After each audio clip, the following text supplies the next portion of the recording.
Eu preciso ser magra. O mundo é dos magros, a moda é pros magros, só os magros vencem. Mas como faz pra ser anoréxica? Sonhou com isso. Ser magra é tudo, mesmo que seja doente. Eu não luto contra a anorexia, eu só sou gorda mesmo. Vai dizer que se ama do jeito que você é pra aquelas manequins padrão, pra aquele gatinho lindo que só namora as bonequinhas magrinhas. Agora vai dizer isso pra quem acorda todos os dias sabendo que seu marido te xinga de baleia. Por favor, né? Ah, quem me dera o meu problema fosse só o meu peso. Até aí dava um jeito. O que desencadeou minha vontade de comer e botar tudo pra fora foi a minha gravidez.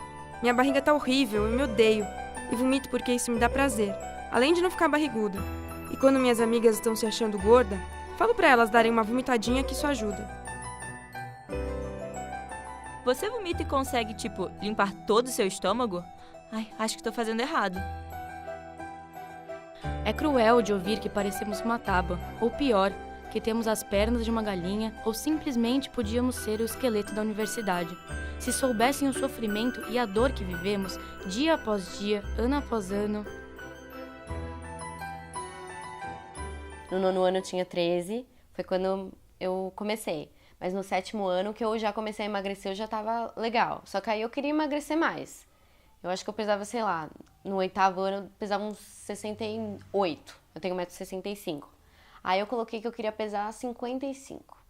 Aí tudo bem. Aí eu tinha a formatura no final do 9º ano, né? Todo mundo tem, aí eu queria ficar legal no vestido, sei lá. Aí eu falei assim, tá bom, esse ano eu vou começar. Aí eu comecei e não parei mais. E pesava toda semana, toda semana.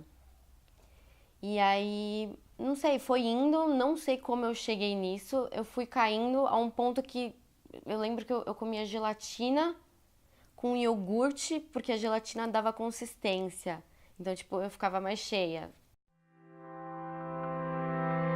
Júlia tem 19 anos, foi mais uma vítima da anorexia e por pouco não fez parte de uma triste estatística. É que a anorexia é a doença psiquiátrica que mais mata no mundo. Segundo especialistas do Ambulatório de Bulimia e Transtornos Alimentares, o Ambulim, afirmam que entre 1 em cada 10% da população mundial sofre com o distúrbio. No Brasil, as estimativas apontam que 1 em cada 250 adolescentes já sofreram de anorexia. Ela começa a achar que está em necessidade de perder peso.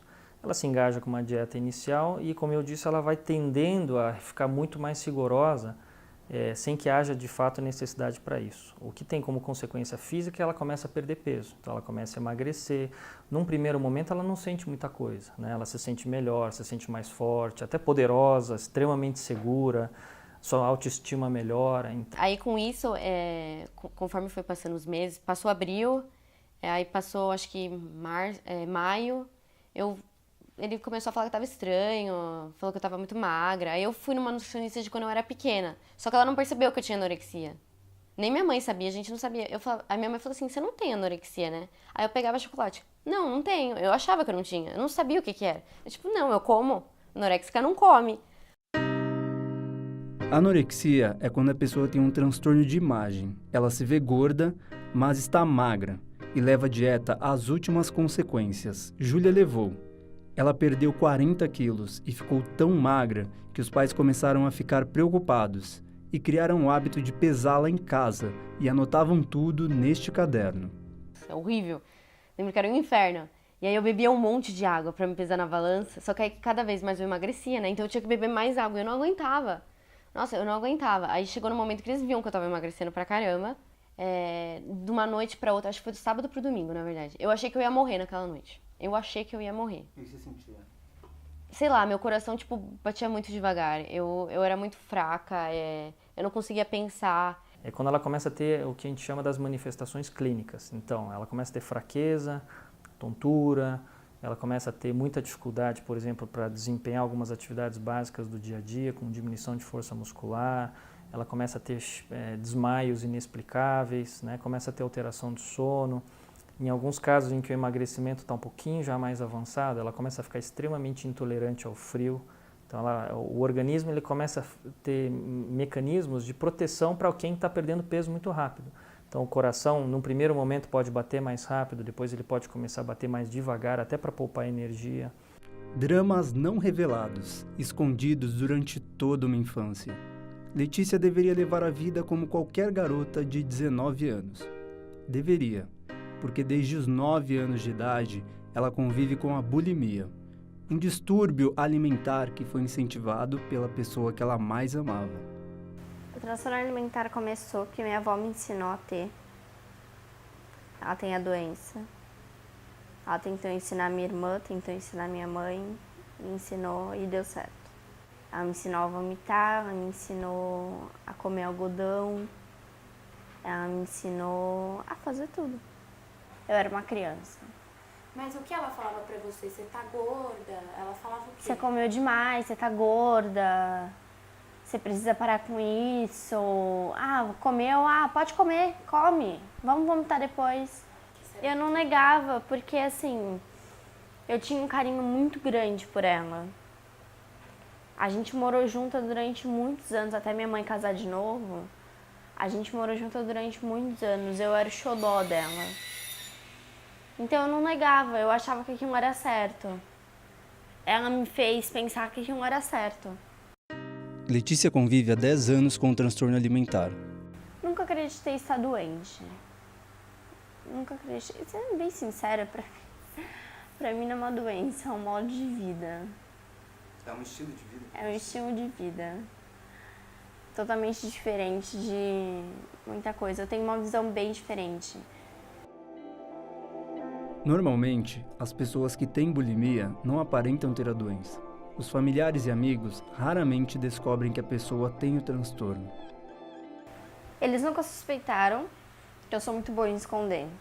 Então, quando eu tenho crise, eu sou muito boa em esconder. Muito boa mesmo. Então, eles nunca suspeitaram. Eu relatei do mesmo jeito que eu tô relatando pra você. Eu cheguei pra ela e falei, olha, mãe, é isso, isso, isso, isso. Ela soube ano passado. Ela não sabia. Ela não sabia. Qual foi a reação dela quando ela soube? Ela ficou extremamente sem chão. Porque era a mãe dela quem me ensinou. A sua avó ainda é viva? Minha avó ainda é viva. Na bulimia, normalmente, a pessoa deve ter um quadro de compulsão alimentar. Mas com Letícia é diferente. Ela não gosta de comer e só apresenta esse quadro raramente quando está muito ansiosa. Meia colher de chá. Uma colher de chá de arroz integral